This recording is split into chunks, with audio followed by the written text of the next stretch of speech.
Everyone welcome to the simple script. Let's talk about Allu Arjun arrested. Pushpa 2 release होने के बाद अल्लू अर्जुन को घर से ही अरेस्ट किया गया था और उसका रीजन क्या था शायद वो आपको पता ही होगा। अल्लू अर्जुन अपनी फैमिली के साथ 4 दिसंबर को संध्या थिएटर में वो पुष्पा 2 देखने के लिए गए थे और जिसकी वजह से फैंस की बहुत ज़्यादा भीड़ इकट्ठी हो गई थी और ये पहली बार नहीं हुआ है, पहले भी हो चुका है। और ये जो थिएटर है कोई प्रीमियम या लग्जरी थिएटर नहीं है, यहाँ पे सिर्फ आम लोग ही आते हैं बिकॉज जो वहाँ की जितनी भी चीज़ें मिलती हैं या फिर सिटिंग अरेंजमेंट और जो भी है सब कुछ बहुत सस्ता है, इसलिए मेंटेनेंस भी वहाँ की बहुत ज़्यादा ही नहीं की जाती है। और नाइट का शो देखने के लिए ऑडियंस कितनी बेतावली होती है, पागल हो जाती है बिकॉज दिन में उनके काम होते हैं तो ज़्यादातर लोग सोचते हैं हम दिन में काम खत्म करके नाइट शो देखने चलेंगे और उसके बाद सो जाएंगे आके। पर ये किसे पता था भीड़ इतनी ज़्यादा इकट्ठी हो जाएगी जिसकी वजह से भगदड़ मच जाएगी और एक महिला की जान भी चली जाएगी और उसके बेटे की भी, जिसकी उम्र सिर्फ 8 साल थी। ये इंसिडेंट होने के बाद उस महिला को हॉस्पिटल में एडमिट कराया गया था और वो काफ़ी टाइम तक सही थी, इलाज चल रहा था, पर अनफॉर्चुनेटली वो नहीं बच पाई और उसके बेटे की भी डेथ हो गई। वो महिला सरवाइव नहीं कर पाई। उसके बाद अल्लू अर्जुन को घर से उठाया गया 13 दिसंबर को और अरेस्ट कर लिया गया।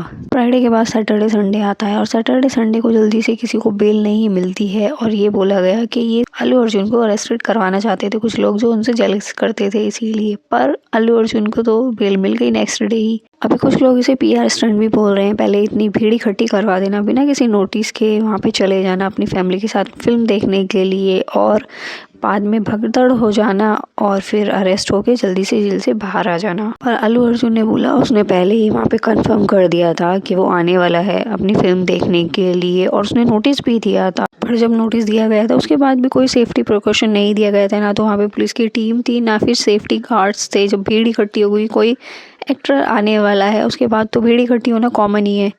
देखा ही होगा कोई एक्टर अगर ऐसे ही नॉर्मली निकलता है तो पेपरेजी उसके साथ साथ कितने सारे फैन पागल हो जाते हैं फ़ोटो क्लिक कराने के लिए। फिर वो तो थिएटर था, वहाँ पे तो नॉर्मली भीड़ इकट्ठी होती है। जब पुष्पा 2 रिलीज़ हुई थी तो फिर एक्टर आने के बाद तो क्या ही भीड़ इकट्ठी होगी। अरे इस सबके बीच एक अलग ही बात पता चली। रेवंत रेड्डी जो तेलंगाना के सीएम है और पुष्पा मेकर्स की टीम दोनों के बीच कन्फ्लिक्ट हुआ था और इसीलिए रेवंत रेड्डी ने मना कर दिया था वहाँ पे कोई भी सिक्योरिटी या फिर सेफ्टी देने के लिए। उन्होंने कहा था वहाँ पे ज़रूरत ही नहीं है और फिल्म मेकर्स को तो अपने सिर्फ पैसे बनाने से पड़ी है, उन्होंने सेफ्टी प्रिकॉशन अपनी तरफ से नहीं दिया। जब उन्हें पता था जो फिल्म इतनी ज़्यादा फेमस हो रही है और उसका मेन स्टार आने वाला है उस थिएटर में जहाँ पे बहुत सारे लोग आते हैं देखने के लिए, एक सिंगल स्क्रीन है पर बहुत पुराना थिएटर है और वहाँ पे अल्लू अर्जुन पहली बार नहीं आया। जितनी भी फिल्म आती हैं वहाँ पे साउथ की बहुत सारे एक्टर आते हैं अपनी फिल्म का पीआर करने के लिए, तो अल्लू अर्जुन पहली बार नहीं आया। ये सब होता रहता है। फिर तब जाके भी फिल्म मेकर ने कोई सेफ्टी नहीं दी, सिर्फ किस लिए, टिकट्स जितनी ज़्यादा बिकेंगी इतनी ज़्यादा उनकी कमाई होगी। इस भीड़ में भगदड़ हो जाए या फिर कोई मर जाए या फिर किसी की कुछ हो जाए उन्हें कोई मतलब नहीं है, उन्हें सिर्फ अपनी कमाई से मतलब है, इसीलिए उन्होंने सेफ्टी प्रिकॉशन नहीं दिया। अल्लू अर्जुन का कहना है वो 25 लाख रुपए देने वाला है उस फैमिली को।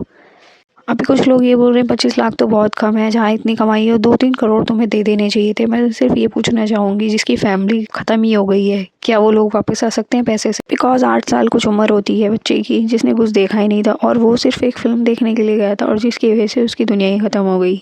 इंडियन गवर्नमेंट की अगर बात की जाए अपने आप को प्रूव करने की हमेशा फेल ही होती है। अभी यहाँ पे हैदराबाद में हुआ एक हाथरस का मामला था जहाँ पे वो सत्संग हुआ था जिसकी वजह से इतनी ज़्यादा भीड़ इकट्ठी हो गई थी। उस जगह पे सिर्फ 80,000 लोगों की सीट थी, उससे ज़्यादा लिमिट ही नहीं दी गई थी, पर 80 की जगह 2.5 लाख लोग आ गए थे। तो आप सोच सकते हो मतलब कितनी ज़्यादा भीड़ इकट्ठी हो गई होगी। 200 लोग ऐसे ही मर गए थे।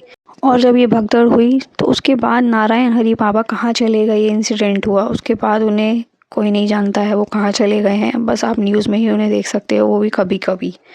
तो इस चीज़ से किसी का कोई लेना देना नहीं है, अगर किसी की हानि होती है ना तो वो सिर्फ उसी की होती है। कुछ लोग ये भी बोल रहे हैं वो जो मदर थी अपने बेटे को लेके रात के शो में क्यों आई थी, कौन औरत अपने बेटे को लेके रात के शो में जाती है? भाई वो तो आई थी, उसके अलावा और भी लोग आए होंगे अपने बच्चों को लेके, ज़रूरी नहीं है सिर्फ वही आई थी। बिकॉज 8 साल का बच्चा था, वो इतना भी छोटा नहीं था जो वो चल ना पाए, उसको घर पे रखे। 8 साल के बच्चे में इतनी अकल होती है, वो मूवी देख रहा है, फिल्म देख रहा है, उसको समझ में आ रही थी और वो भी फ़ैन होगा इसलिए अपनी मदर के साथ आया होगा। तो उसकी मदर ने कुछ ऐसा नहीं सोचा होगा उसके साथ वहाँ पे जाने के बाद इतना बुरा हो जाएगा। ये सब सोचने के लिए अल्लू अर्जुन या फिर फिल्म मेकर या फिर जितनी भी गवर्नमेंट है जो पैसा लेती है सिर्फ उनको सोचना चाहिए ना। अगर ये सब भी ऑडियंस ही सोचेगी तो फिर तो ऑडियंस फिल्म देखना ही बंद कर देगी, फिर तुम घाटे में जाओगे, तब तुम क्या करोगे। That's it guys for this video. आपकी क्या राय है प्लीज़ कमेंट बॉक्स में ज़रूर बताना। इस वीडियो के आप कमेंट बॉक्स को भर देना और मेरे चैनल को सब्सक्राइब कर लेना ऐसी और वीडियोज़ के लिए। Thanks for watching.